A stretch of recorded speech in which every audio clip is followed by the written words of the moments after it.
Hey fellas, you guys hitching a little ride?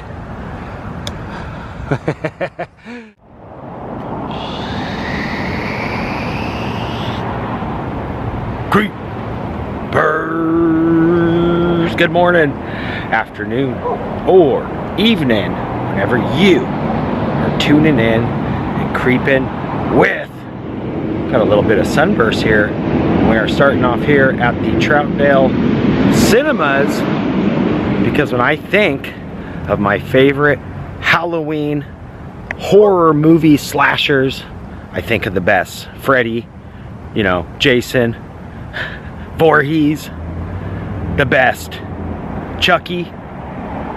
And what does Troutdale have in common? In fact, a lot.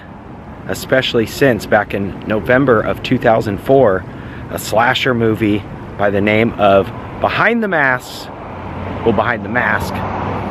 featuring a lot of Easter eggs from some of the most iconic horror slashers in the movie genre. We're going to do some movie locations to Behind the Mask, the rise of Leslie Vernon, a very creepy horror movie that features a ton of little Easter eggs from all the greats, and it was filmed throughout Portland, and a few scenes were filmed not too far from here in the beautiful downtown Troutdale.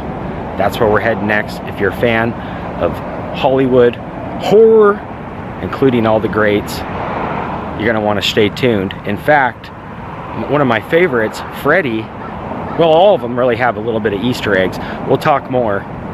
It's gonna be a creepy one. You guys are the best for being here. Stay tuned. It's getting creepy. Halloween too. Fall 2024 is the recording of this. All right, we're creeping into downtown Troutdale. It's gonna be a great creepy one. I'm excited for this. I love the filming locations and all the slashers. All right, let's do this. Yep, gotta love a good horror movie. And check this out. This is pretty funny. Look who's working the booth here. Scott R. Digging up bones. Nice. All right, going into downtown.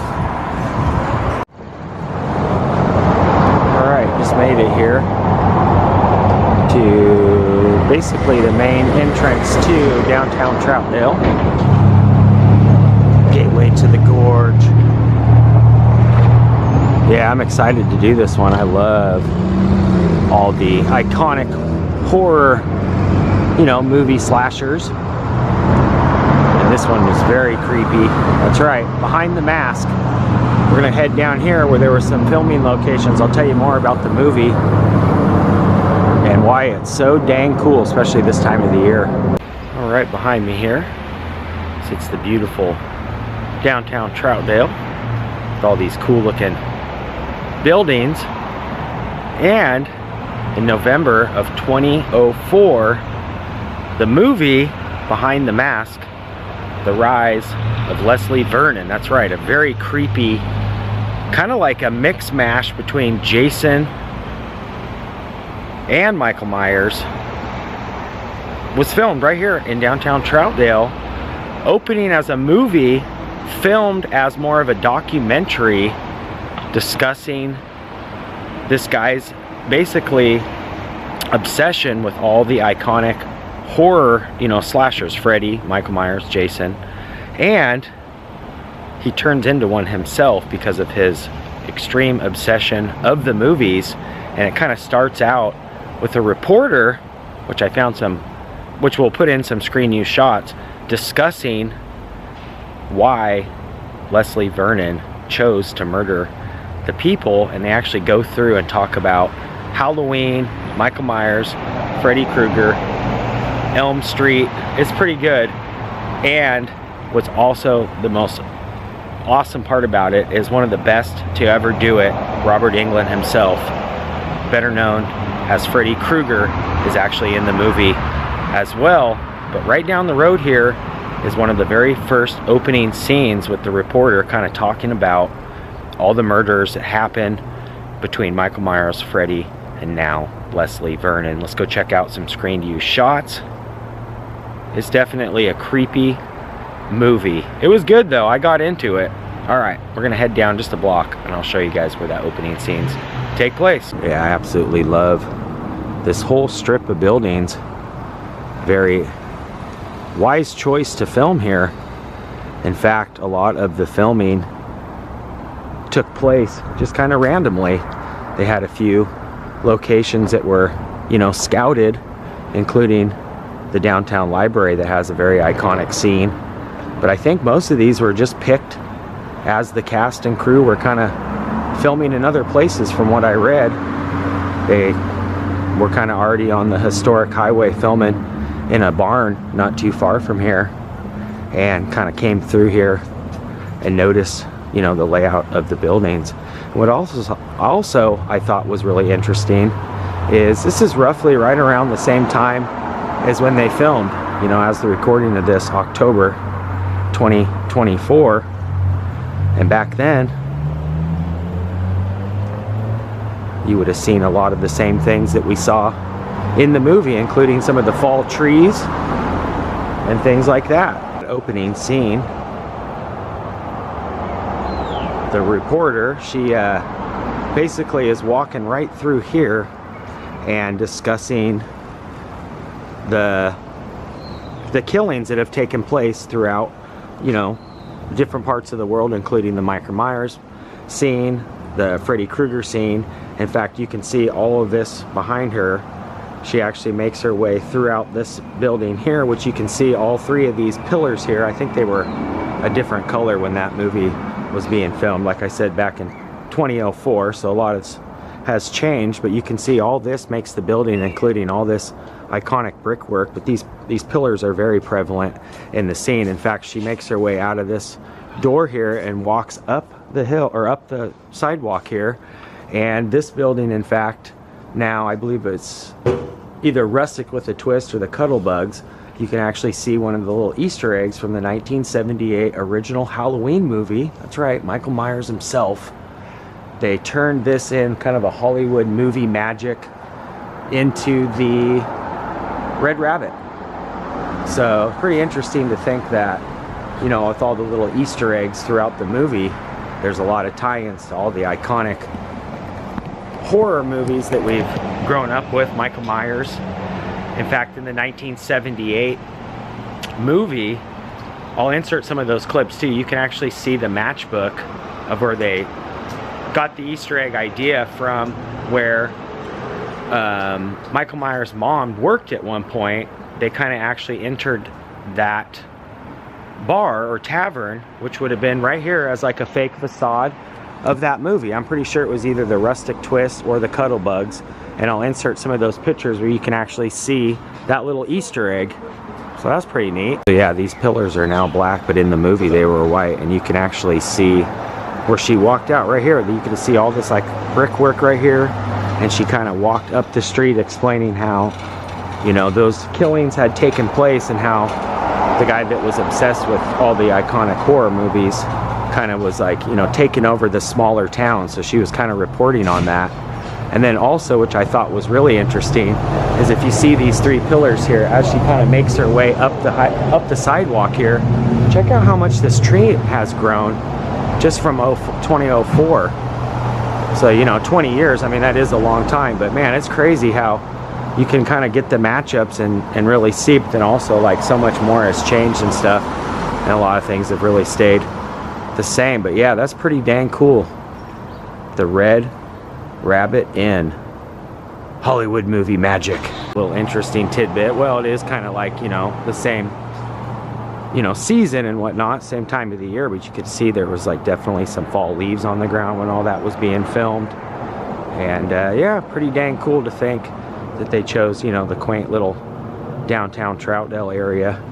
And most of this stuff you can see in the shot. It's basically just a brief, you know, little section here. But I believe the town that they were trying to mimic was called Echo. I did just watch the movie last night, so you think that I would probably remember. But That's what they do. They would just find a small town and turn it into whatever location they were trying to kind of mimic. And in the movie, she actually talks about, you know, the small towns being, you know, taken over by all the iconic slashers over the years, and that no small town is safe from Leslie Vernon. He's crazy, man. And then the thing was, if you combined all the, you know, original horror slashers into one, he's the one. I'll insert some pictures too. You guys can get a better look as what I'm talking about. But basically like a mix mash between Michael Myers and Jason, and I mean all of them really.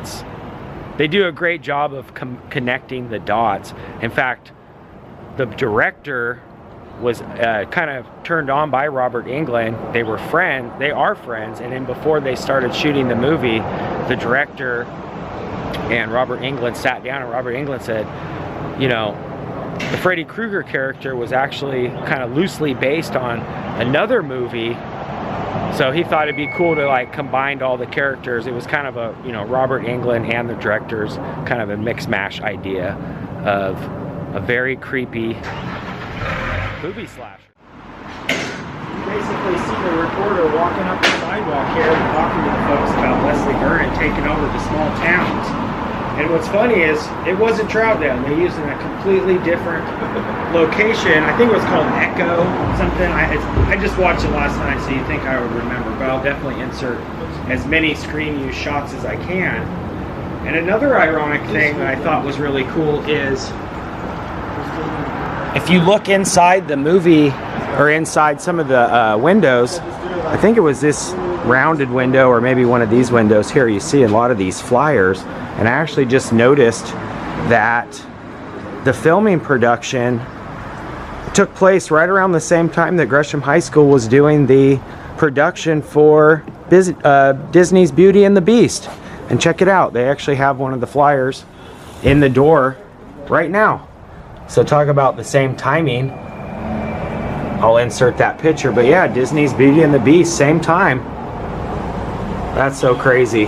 Okay, so actually maybe she does walk out from a little farther, but as you can see, the camera angle would have been a little bit farther back, because you can definitely see where she walked past, you know, all these pillars on this iconic building, which really stands out. But I was like noticing that flyer actually probably would have been in this window here. I'll have to go back and look at the screenshots, but yeah, I think that Beauty and the Beast flyer would have been right about there, and then she would have walked basically right up this sidewalk here, and then with the camera facing this way, you would have seen her kind of walk, you know, up the sidewalk this way. So yeah, that little flyer would have been right there all these years later. According to what I read on Wikipedia, the writers and Robert Englund, who's, you know, better known as Freddy Krueger, are friends.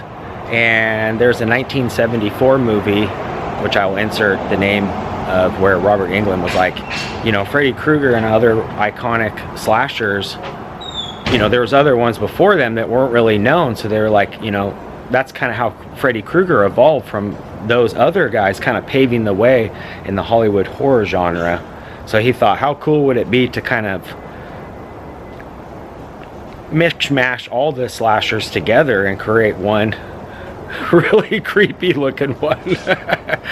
Again, I'll insert the pictures of the movie, and also found some older movie posters as well that are very creepy with the sickle and everything. Yeah, you gotta love the looks of these places too, with all the stonework. It's very like gothic looking, kind of creepy. Reminds me almost of like the old school like Hollywood monster movies, you know, backstage Universal Studios and stuff. They would have, you know, like the Dracula's castle and everything. Kind of always reminds me of that like kind of creepy gothic look anyway. So good choice filming right here. I thought that was so neat. Yeah, in fact, this whole downtown, it's got the coolest looking building. So I thought, man, what a great spot to choose to film. Not to mention this big witch's castle looking place here across the street. All right, moving on. But you gotta love a good slasher, especially such a creepy one. And you gotta love Robert Englund too, to make sure it's very, very scary. Freddy Krueger being one of my all-time favorite. But yeah, that all taking place right here in downtown Troutdale. Pretty dang cool. The fall vibes and everything right now too. Who's your favorite slasher? There's some newer ones too that are kind of, you know, making their way into the iconic slasher-esque movies. You know, we got Scream, we got Ghostface, we got Chucky. Well, Chucky's been around for a while actually too. He's probably right up there with them. But who's yours? I'd love to hear from you. Is it Freddy? Is it Jason? Is it Myers? Or is it Leslie Vernon? Leslie Vernon, man. I have to say, he's given those slasher guys a run for their creepiness. Alright. Downtown Troutdale. Looking good. Got this box all decked out here too. And check it out. The Monster. Speaking of classic horror movies. Looks like he's got a little extra something there too. Look at these guys too, enjoying a little bit of bite to eat. And if you read the sign, the service was so good we decided to stay forever.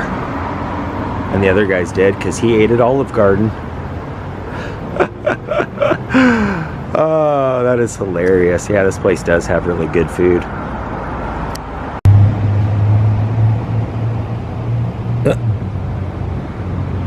Speaking of creepiness, you gotta love all their little creepy solar guys here dancing. Those are cute as heck. You like my little dancers? You know it. And we got the big skelly here, welcoming everybody to the newer food carts. This is a newer edition down here too. But yeah, very creepy. Troutdale, Oregon. Alright, Mr. Selly. He's saying, see you later. What's that? Oh, yeah, I am too. That guy's creepy as heck. Leslie Vernon, for sure. Nice, it looks like they're doing some cool activities down here too. They got a pumpkin carving contest right here at the Highlands, so that should be cool. And then also check this out, I really like this flyer for this trivia night with the kind of like zombie looking dude here. But yeah, I was just talking with one of the owners and he said they just had opened about 3 months ago, so looking good, man. Troutdale's really coming through. And we got the big skelly here saying happy Halloween, and that's right, watch out for Leslie Vernon. Very creepy downtown Troutdale. That's gonna do it for today. If you guys are new here, make sure you hit that red subscribe button. That'll dial you into being a creeper today. You can also ring that bell, that way when I creep, you guys will be the first to creep. And if you did enjoy this, give it a thumbs up. Till next time, creeper out for now. Peace.